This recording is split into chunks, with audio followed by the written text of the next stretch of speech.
Good evening, everyone. Welcome all of the participants, of course, with a special appreciation to our speaker, Adrian Lai. I think perhaps it's a good chance that I introduce myself first. My name is Voeux Chen, practicing barrister, arbitrator at Ronnie Wong Assist Chambers. Also, a council member of the Hong Kong Institute of Arbitrators. Well, let me take a chance to introduce Adrian. Adrian is a barrister practicing in Hong Kong and also a CPA of Hong Kong, holding specialist qualification in insolvency matters. In addition to civil practice, he has been engaged as counsel on matters relating to arbitration, banking, commercial, company, construction, professional accountants, auditors, negligence, as well as professional disciplinary proceedings. As a well-known arbitrator, he often advises on appears in international and domestic commercial arbitration, investor state arbitration, and state-to-state arbitration.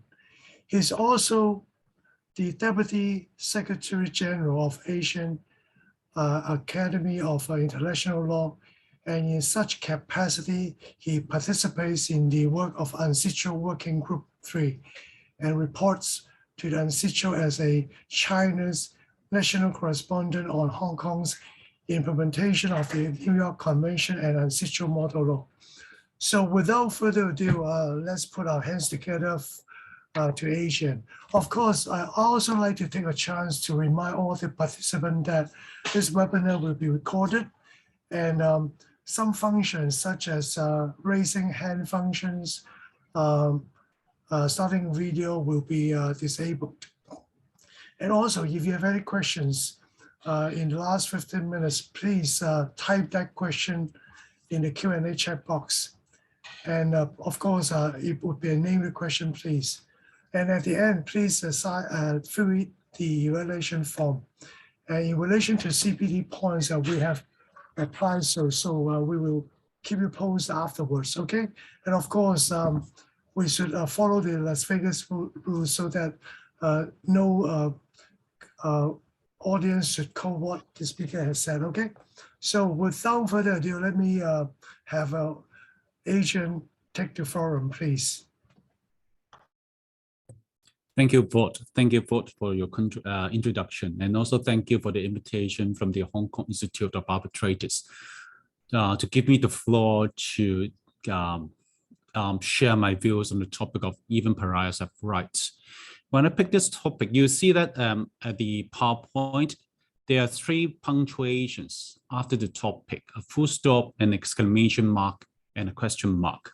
When I first picked this topic, I thought this topic was not really controversial. We have been taught that everyone is equal before the law. So I meant to put a full stop there. But after the promotion of the event, I have heard different views. In fact, the proposition might be more controversial than what I'd expected in the first place. Some came to me and say that, of course, in this world, in the light of the sanctions, certain subjects, certain party subject to sanctions have been deprived of their legal right to commence proceedings or to seek legal representation. So they say that an emphasis is required for this proposition. So I put an exclamation mark there. And on the other hand, some voices suggest that because they are pariahs, those parties subject to sanctions are pariahs. They deserve to be deprived of their right to before the court or before a tribunal. So I put a question mark behind that proposition. So I hope through this seminar, I will give you some thoughts, food for thoughts, as to whether you should put a full stop, an exclamation mark, or question mark behind this proposition. Forgive me that I'm not going to tell you the answer, because I think it's really a conclusion to be drawn by each individual.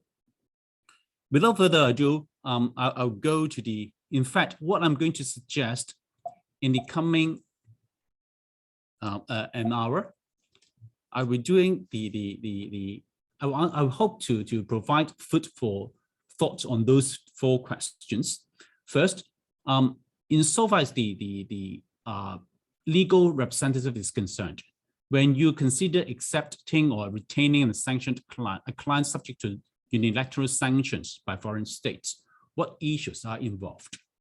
Second, do you have a right, once you have accepted a client which is subject to sanction, do you have a right to terminate the retainer at will?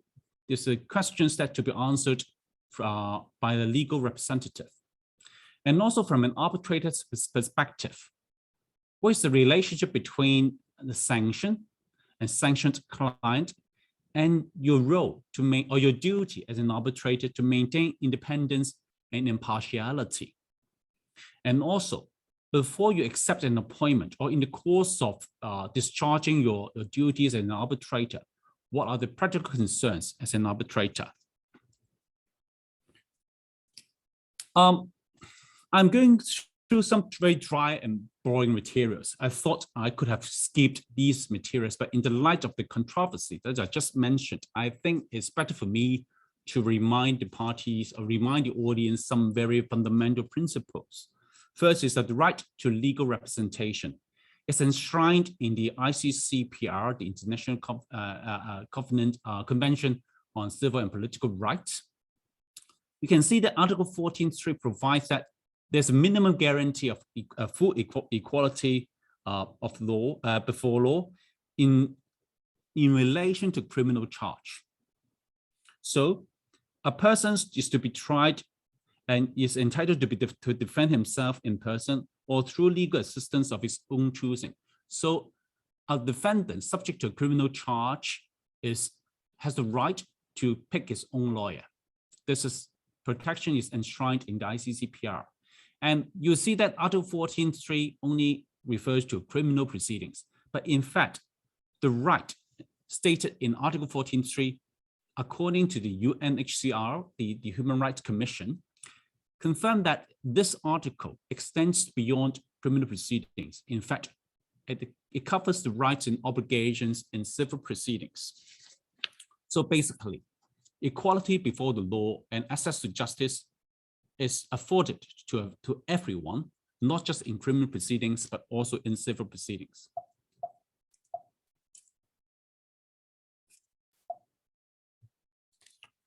How about the Hong Kong position?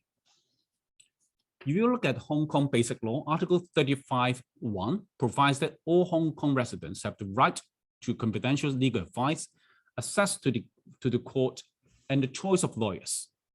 So also, our Basic Law afford the right to everyone in Hong Kong the choice, the freedom to pick his own lawyer. And it is very important.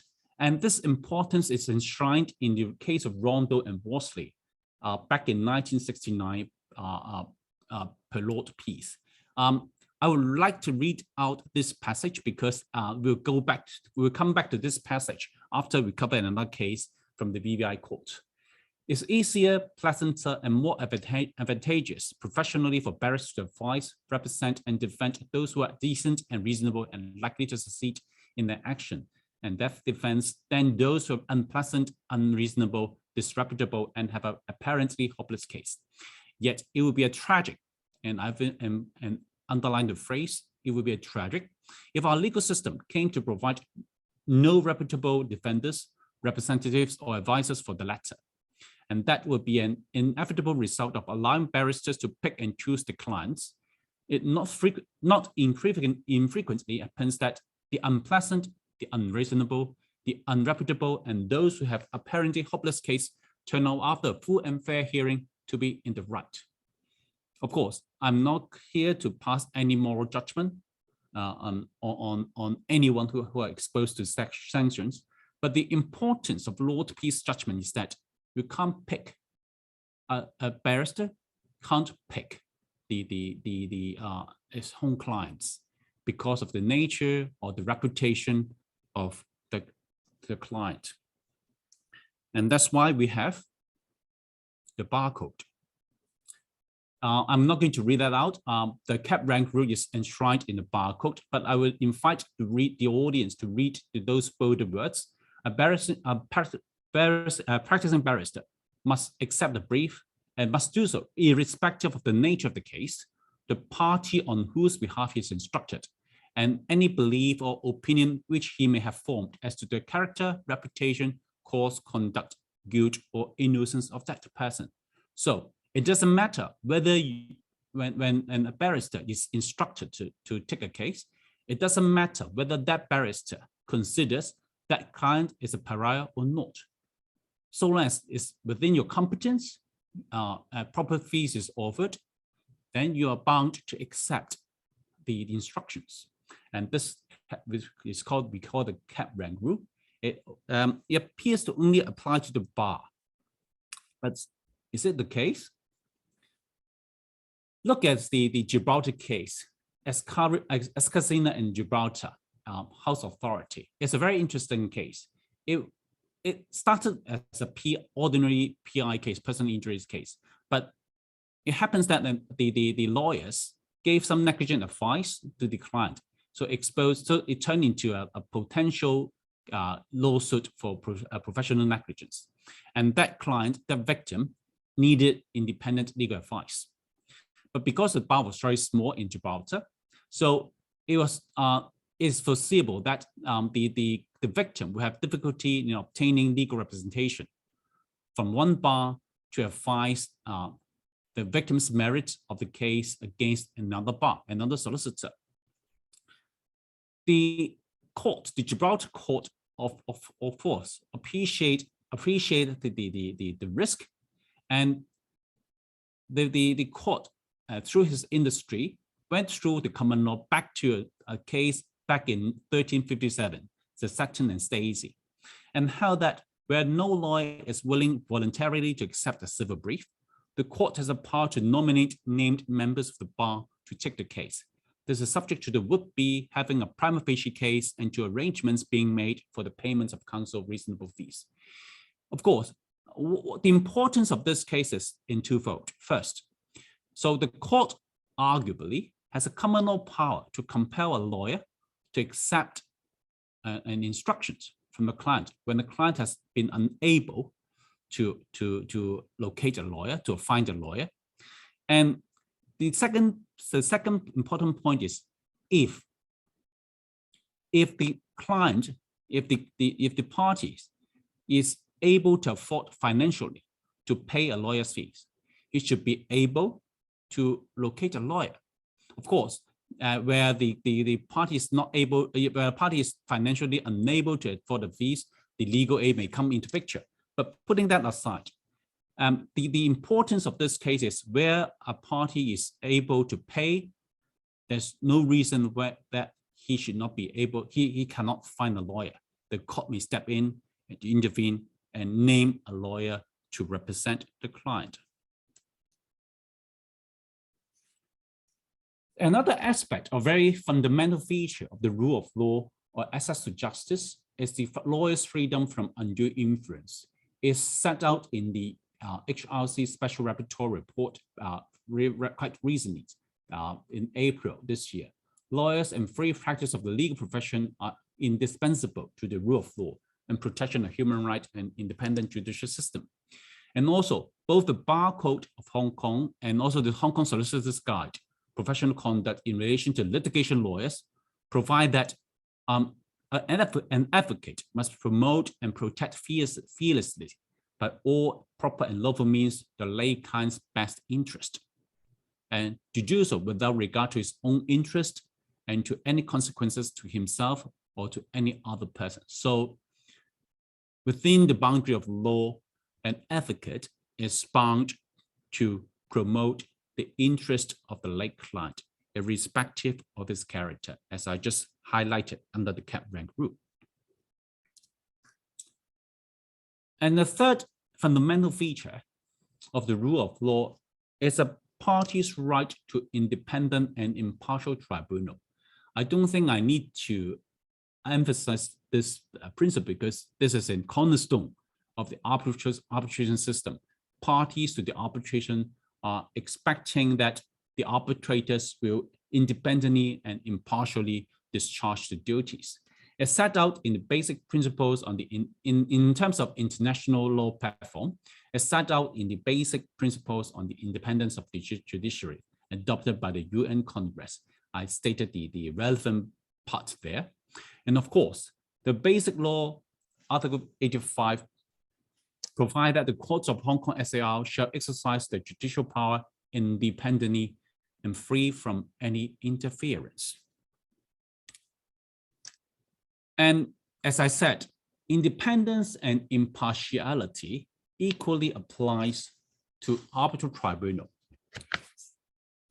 For those who are interested to explore on this topic, this very well established proposition, I invite you to consider to read the Halliburton case decided by the Supreme Court, in particular paragraph 63.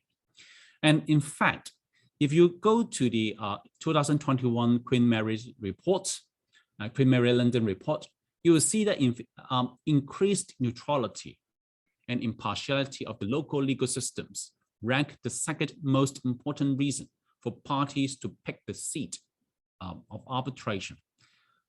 Here we talk about the neutrality and impartiality of the local legal system, namely the courts, but that equally applies to arbitral tribunal because the ultimate arbiter of the tribunal's independence and impartiality rests with the court in exercising the supervisory power.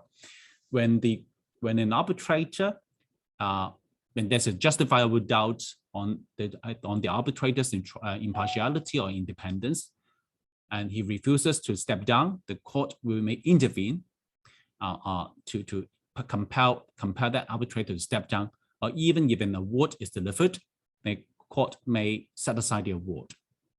So the increased neutrality and impartiality is a very important factor in the mind of the parties to the arbitration in picking the seat.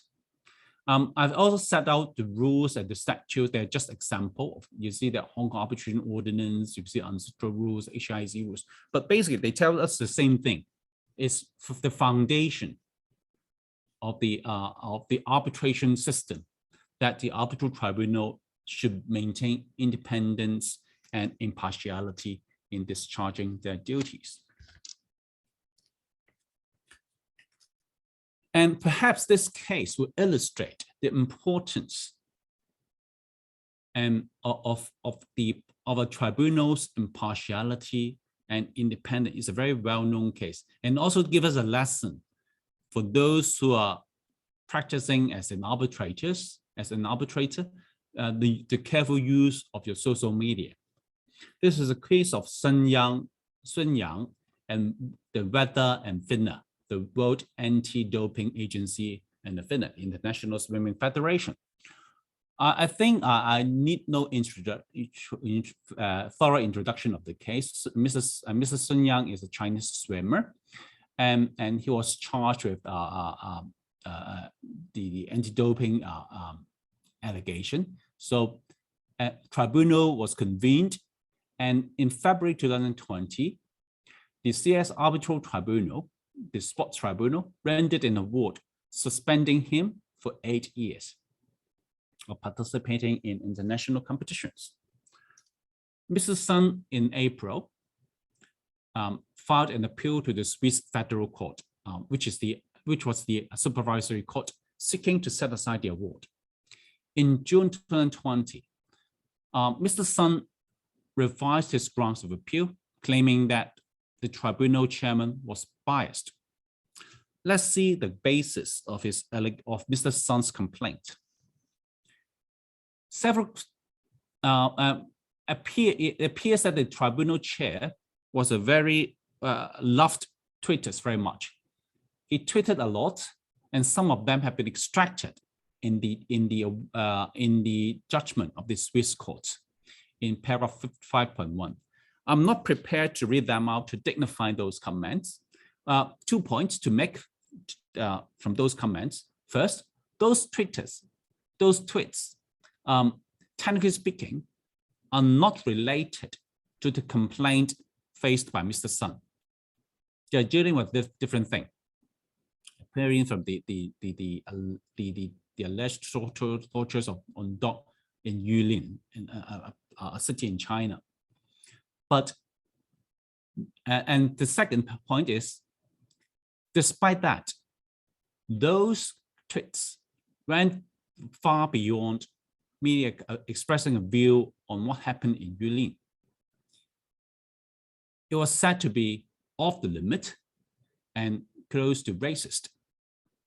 So it gave rise the Swiss court how that it gave rise to justifiable doubt on the tribunal chair's impartiality and independence, because Mr. Sun was a Chinese. So it led to the award being annulled eventually. We remitted back to the CAS for another trial. So it is important to show that the importance of maintaining of an arbitrator to maintain its independence and impartiality throughout the proceedings, and even some comments that you made which appear on its face are not related to the issues in dispute may come back and haunt you, because when you are off the mark, when you go beyond the limit, one party may feel that may lose faith in the tribunal's independence and impartiality, and it will provide grounds to doubt the tribunal's ability to discharge the duties properly. So I would advise those who are fond of using social media to be careful in expressing your views through the social media. So far, I've covered the three propositions, fundamental propositions in relation to the rule of law, the right to legal representation, lawyers' freedom from interference, and the right to independent impartial tribunal. Now, can I move to the next topic is sanctions and its effect or impact or challenge or threats to the rule of law. There are two. I'm not. When I refer to sanctions here, I'm not talking about the sanctions approved or made by the United Nations, because under the Chapter 7 of the UN Charter, the Security Council can pass sanctions against a particular state or individuals or entities, and all members of the UN are obliged to implement those sanctions. And like Hong Kong, we being part of China, we have the two ordinances to implement the sanctions imposed or approved by the UN. I'm not talking about those sanctions. I'm talking about the unilateral sanctions, the sanctions made by one state to compel another state to change its policy, like the trade sanctions. And under the umbrella of unilateral sanctions, there are some specific sanctions. What are they? That is, measures employed by a state to influence an individual or entity who are perceived to be in a position to decide on a political action in a political state, like asset freezing, travel bans. I think by now we are familiar with some of the specific sanctions against some of the government officials of this jurisdiction. But we will see the impact on the rule of law. And of course, in the light of the recent event in Europe, we will see the US and also the EU and also the UK have imposed sanctions on Russia and some Russian related entities. So we'll cover that and see how those sanctions, unilateral sanctions, have impacted their rights on the under the rule of under the rights to legal representation or access to justice. One cannot deny that the sanctions, if effective, will have some impact on the individual's right. In fact, the commissioner of the UNHCR, the human rights body, of the United Nations, in any reports indicate that a specific coercive measure, like namely the specific sanctions, the targeted effect of such individualized sanctions may be more likely to violate such individual rights than more diffuse general trade sanctions. So it's acknowledged that those sanctions may violate individual rights. What are the, well, I use the first potential violation is the violation to the right to legal representation. I here use the word threat. Some may say as too judgmental. You may use the challenge or impact. It doesn't really matter. We talk so long as we know that we are talking about the same thing. On the right-hand side, you see there's a newspaper clipping from Financial Times indicating that Russian litigants left struggling to pick the lawyers, to find lawyers for Hong Kong for court actions. And you see the top law firms won't find a fallout from sanctions could spell the end of big-ticket Russian litigation. It's just not about losing the business. It's about the Russian clients, Russian entities having difficulty in locating or engaging a lawyer in England to defend them or to pursue their actions in the UK, either before the arbitral tribunals in the UK or before courts in the UK. And the lawyers there have increasingly refused to accept instructions from the sanctioned parties. And and that trend is not only confined to parties subject to unilateral sanctions. This trend has extended beyond that, and it applies irrespective where those entities are subject to unilateral sanctions. So long you have a label of being a Russian client or Iranian client or other clients of which the states are exposed to unilateral sanctions, the lawyers became skeptical in accepting instructions, and that render those entities having difficulty in locating a suitable lawyer to defend their interest in court or in arbitration tribunal.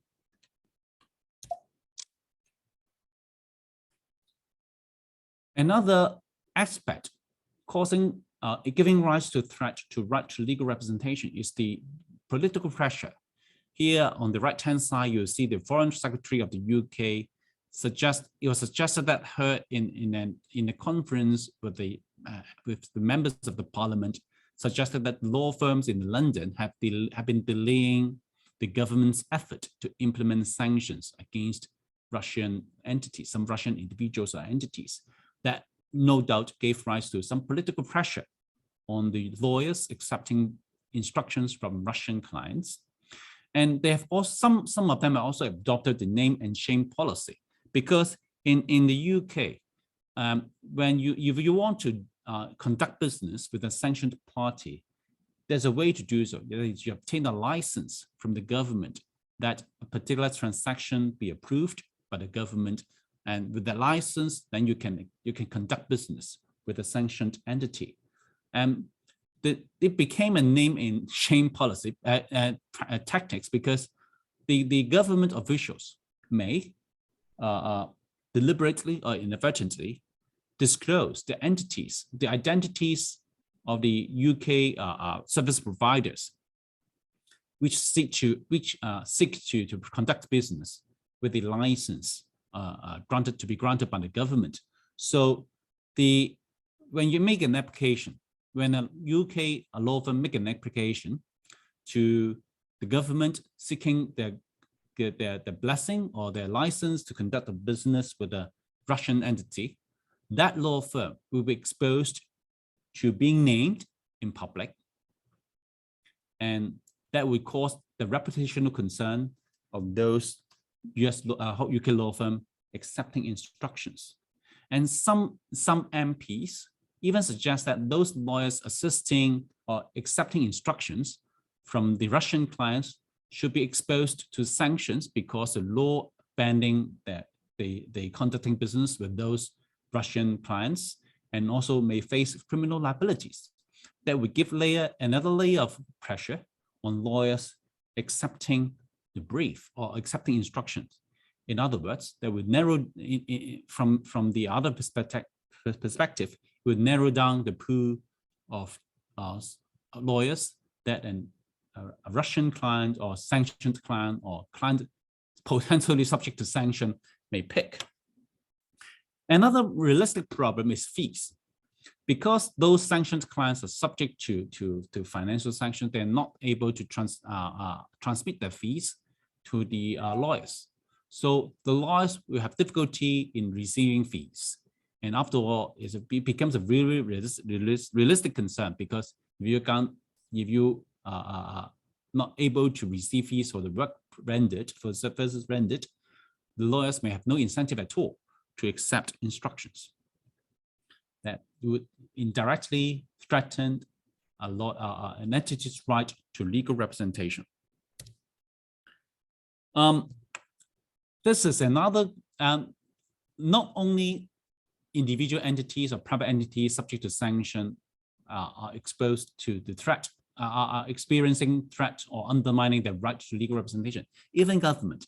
There's a very famous incident, the David Perry Cozy incident, where the Hong Kong government, the DOJ, sought to instruct David Perry, Mr. Perry, to prosecute offences for unlawful assembly.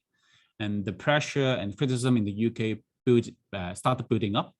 And eventually, Mr. Perry decided not to accept instructions. That would show that another instance that because of the sanctions or because of the threat, a pressure that a party's choice of legal representation is restricted or undermined.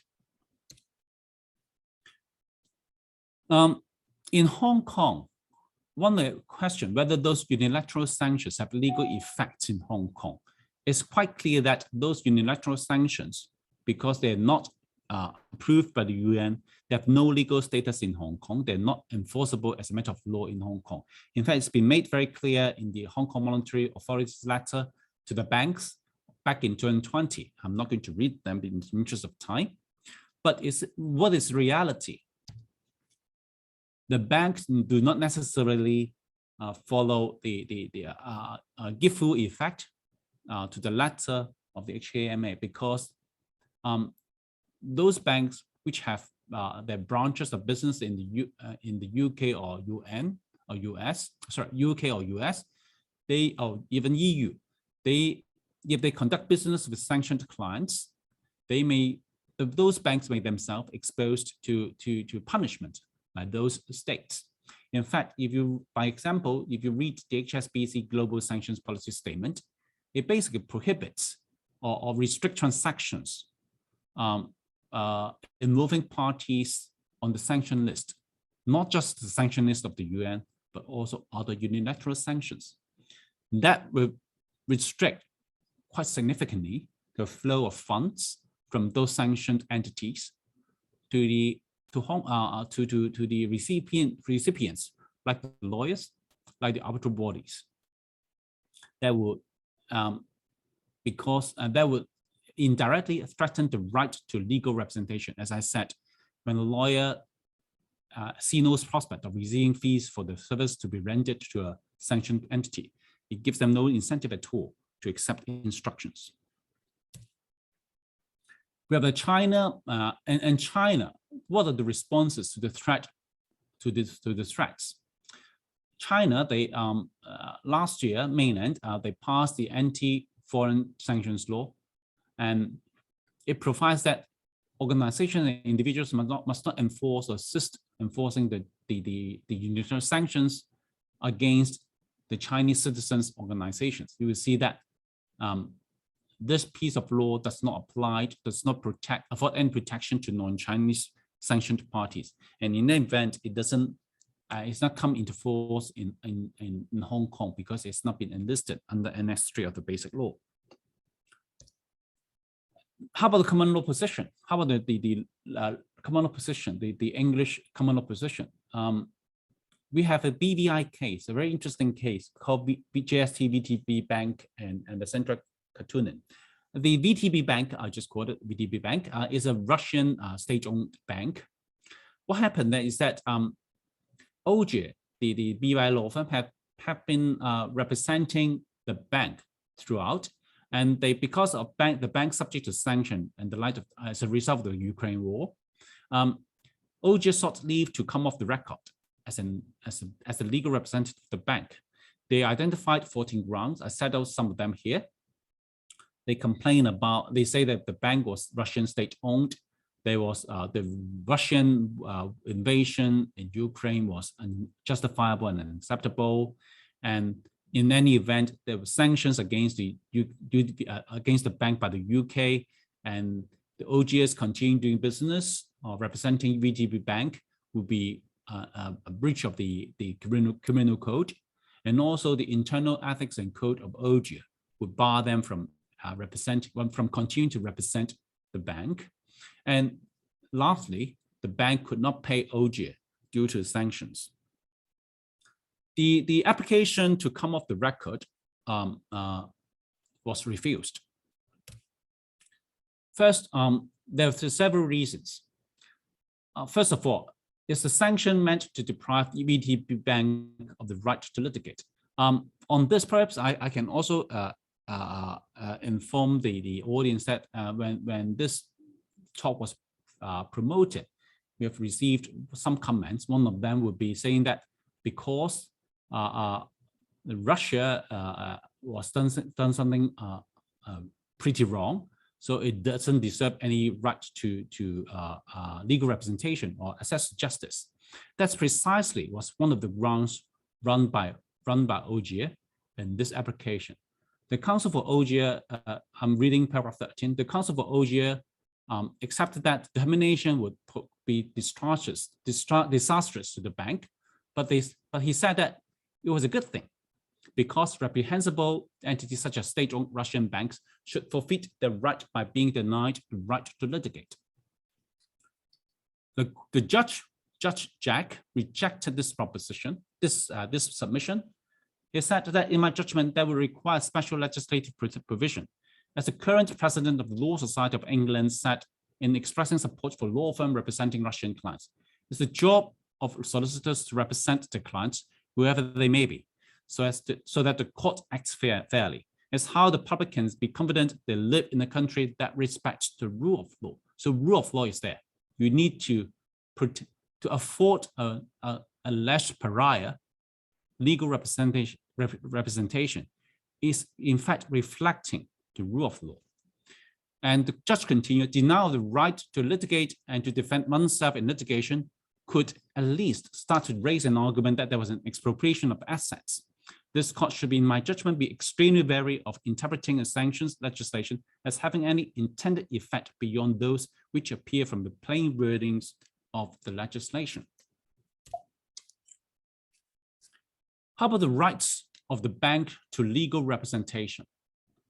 The judge considered the duty to continue to act is self-evident when a firm of legal practitioners is representing a defendant in criminal proceedings. Many criminal clients manifest varying degree of unselfness, and there's never been a ground of withdrawing from a retainer. The situation with civil clients is the same. So no difference between criminal proceedings and civil proceedings. The bank may be a pariah. That does not afford a ground for its legal representative to withdraw from representing them. Quite the contrary, it's precisely when the bank are stigmatized as a pariah that the bank need the best endeavors of the legal representatives to advise them and to advocate in court on their behalf. Now jump to the last bit, that is the topic of this seminar, even pariahs have rights. One of the grounds raised by OGIR was that the continued representation would damage their reputation, and the judge rejected that. Paragraph 21, I'm starting from the bolded passage. On the other hand, the duties, that is the OGIR's duties and official of the court, require them to maintain the rule of law. And again, the rule of law appear here, by ensuring access to the court for the proper and fair determination of the parties' rights and obligations. In the exercise of my discretion, I find that the OG's duties as officers of the court outweigh the other considerations. I accordingly refuse the application for OG to come off the record. So again, the judge emphasized the importance of the rule of law, which can only be done when a party is afforded the reasonable right to legal representation. How about not the OG's inability, is the bank's inability, I'm sorry about the typo here. The bank's inability to pay, is that a potential ground to termination? The judge said it is. If the remittance by the bank to OG cannot be done, then this issue of payment as a ground of coming off the record would need to be revisited. After all, the lawyers are entitled to be paid. So the court considered that if there was, the court held that it was premature at that time to decide.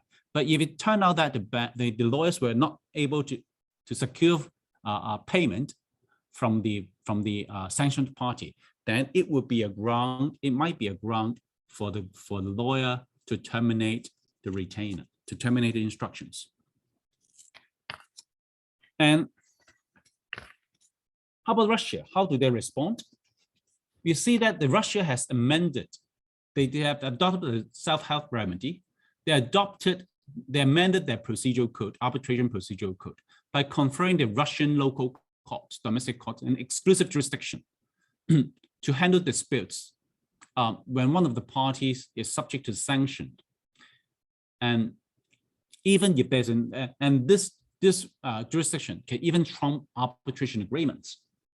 And another amendment in the arbitration commercial procedural code of Russia is that the Russian court may grant an intersuit injunction against a party commencing proceedings in foreign court or arbitration.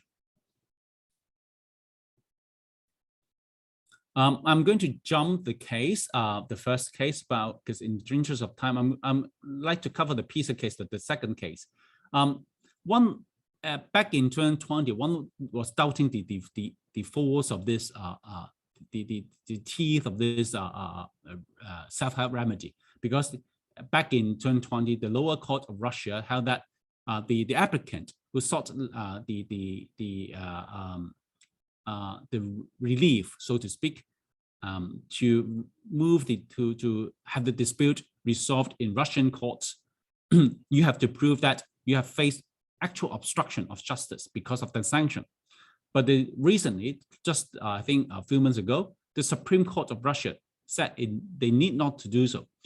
The very fact of sanctions themselves will already prove the existence of obstacles to justice, to access of justice. So if a sanctioned party go to the court, Russia court, say that I'm subject to sanction, that would itself justify, be able sufficient to justify, to invoke the Article 248 of the Russian Code, and accordingly, the Russian court may seize the jurisdiction, and I'm emphasizing here the exclusive jurisdiction to try the disputes.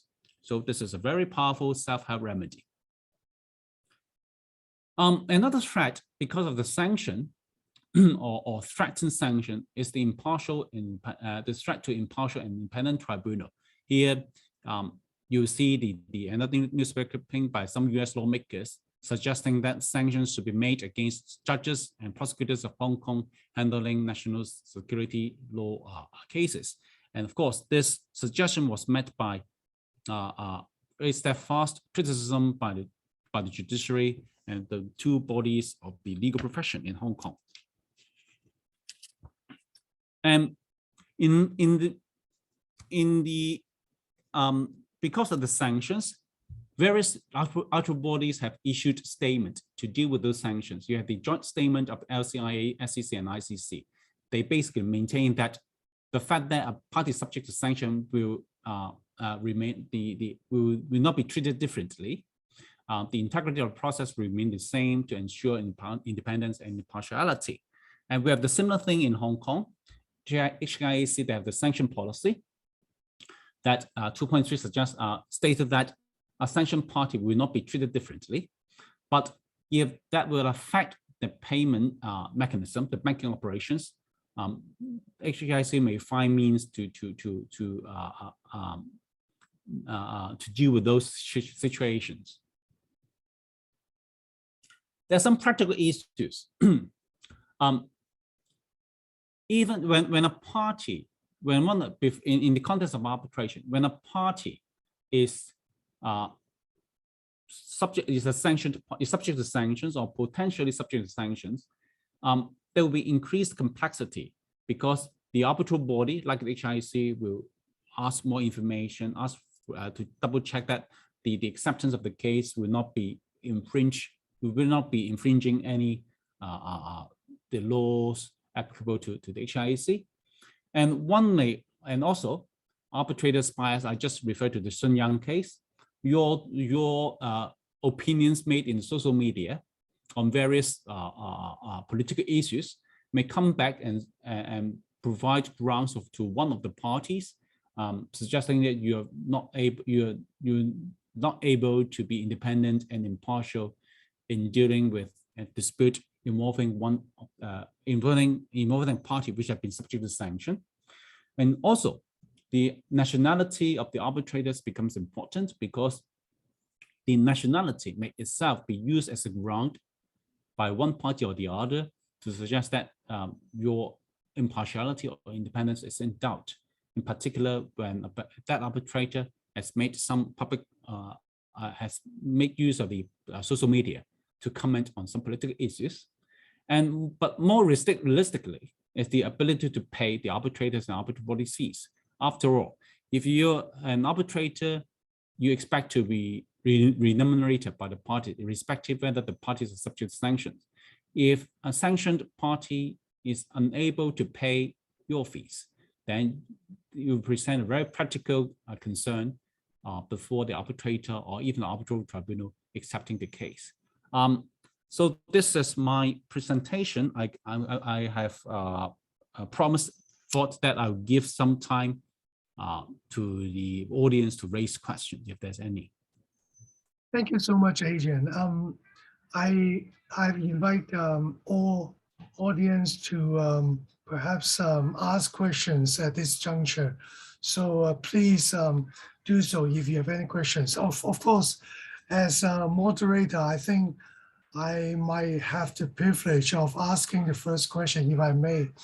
Well, in relation to that swimmers Sun Yang's case, I'm just wondering how far the implications would be, because as arbitrator, as we all know, that we have to disclose any possible conflict, impartiality issues, etc. beforehand, before any appointment. But seems to me that particular arbitrator, he might have forgotten what he has said earlier in his Instagram or Twitter. Any practical tips perhaps you can offer to all arbitrators in this respect, namely things that we might have forgotten, we may have forgotten saying so in the past, which may impact on the arbitration practice? Okay, thank you for the question. First of all, I think of course, I don't know why the chair arbitrator did not disclose the Twitters. One of the reasons might be that he considered that the opinions, the issue that he opined on through those tweets was not relevant, was not the issue before him. Because so it was not the issue before him, before the tribunal. So he considered that his opinion would not impair his impartiality or independence. But the problem is really about the bystanders test. Because if one goes through those tweets, it's not just confined to the issue that he opined on. The use of the word suggests that he was discriminatory against the Chinese. So that would give rise to the grounds for challenge. So my tips for the arbitrators is, of course, you are free to comment on anything. But at the same time, when you have to be very careful in the choice of your words to avoid those discriminatory remarks, in particular when those remarks are unnecessary. Of course, you have there's a freedom of expression. You can make your comment so long as it's within the law. But where those comments may give rise to justifiable doubt, under the rules, you're obliged to disclose to the parties and invited to draw the parties' attention to that. And also, in that case, there was a question, how far the parties should Google or to do due diligence on a personal views and arbitrator. The tribunal said that the party did have some duty to Google an arbitrator, but that duty was not continuing duty. So be prepared that your views, your social platform, your social medias will be Googled, will be checked by one party if one wants to challenge your status as an arbitrator. Thank you so much, Adrian. I trust you can also see that there are some questions being posed to you already. This one's a long one. Seems to me I can summarize it by asking you, based on this question, whether you would expect those foreign countries like G7 would exempt some, for example, HKIArb or HKIAC from those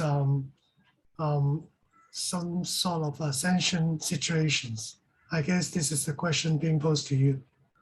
Yes, thank you for the question. I'm afraid that it would be a very wishful thinking to expect HKIAC or an individual arbitrator to go to the G7, head of the G7 to say, okay, I want to accept this case.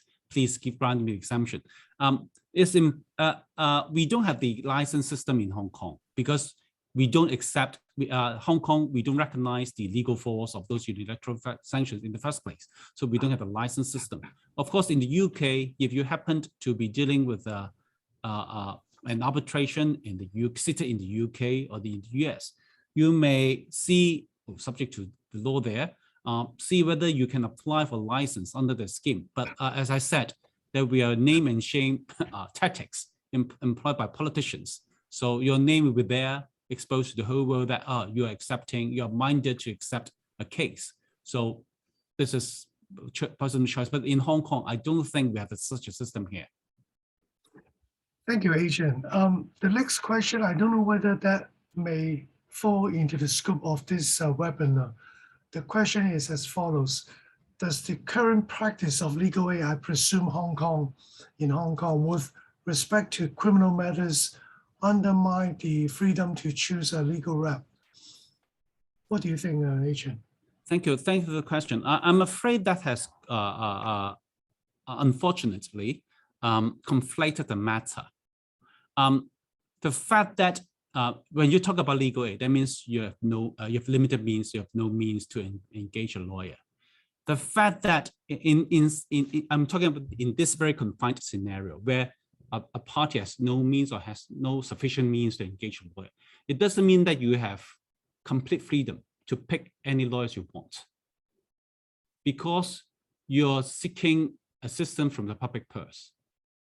So, so you're bound by some rules or the protocols imposed by the assisting party, by the funding party.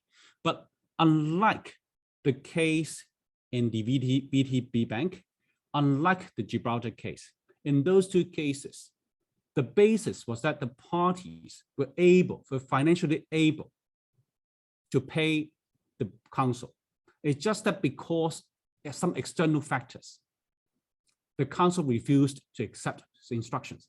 It was in that context, the right to legal representation is undermined. So it's quite different. Thank you, Adrian. The next question, it looks like a follow-up question. What would that jeopardize HKIAC's existence once it is sanctioned? I don't think so. I think HKIAC have been very flexible in handling cases involving a sanctioned party. And in fact, I can see that I must say there's an influx of cases involving a sanctioned party or involving a party with a Russian background or Iranian background or sanctioned country background. It's just that how we handle the situation. And that's why I say that the arbitration community should sit down with of course, including the arbitral bodies, the Hong Kong Institute of Arbitrators, all the stakeholders should talk to sit down and devise a scheme that can maintain Hong Kong as an impartial and independent forum to handle disputes. After all, we are not here to protect or to deny a sanctioned party. We're here as a hub for international dispute resolution to provide an independent and impartial forum for parties to come to Hong Kong and resolve their dispute. That is the important thing.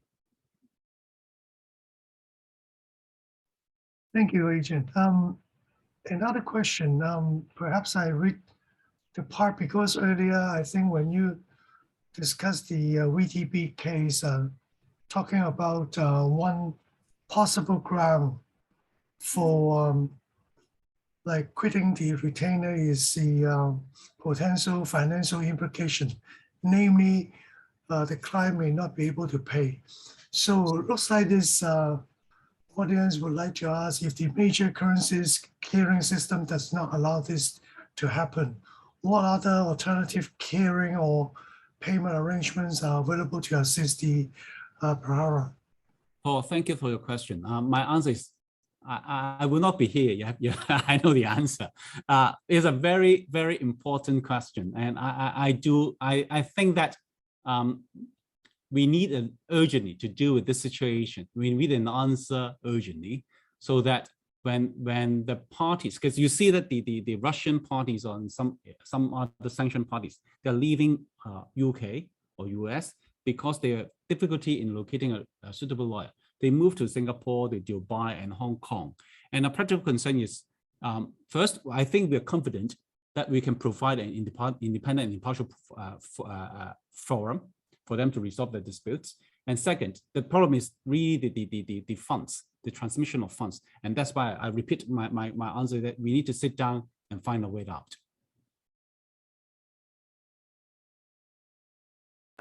Thank you so much, Adrian. I can see that I just have 1 minute left. Perhaps, Adrian, perhaps if I may invite you to give us a last sentence, perhaps what take-home message that our audience should have after this talk. Yes. Here, first of all, I'm not naming any party as a pariah or not. It's really a personal judgment. And as a lawyer, I've always been taught not to pass on judgment on the clients or the parties. But I think it's important that Hong Kong practitioners to work together to maintain the rule of law, the independence of the judiciary, and also, of course, the arbitration communities, that we are committed to provide all parties from around the world a very neutral and independent and effective forum to resolve their disputes. Thank you so much, Adrian. Again, my hats off to your invaluable insights, indeed. Well, perhaps thank you so much. I should put our hands together again for Adrian's very valuable sharing. Mind me repeating myself here, please submit your evaluation form. And also, thank you so much, Adrian. We really appreciate that. Perhaps the webinar comes to an end here. Thank you so much. Thank you. Thank you. Thank you.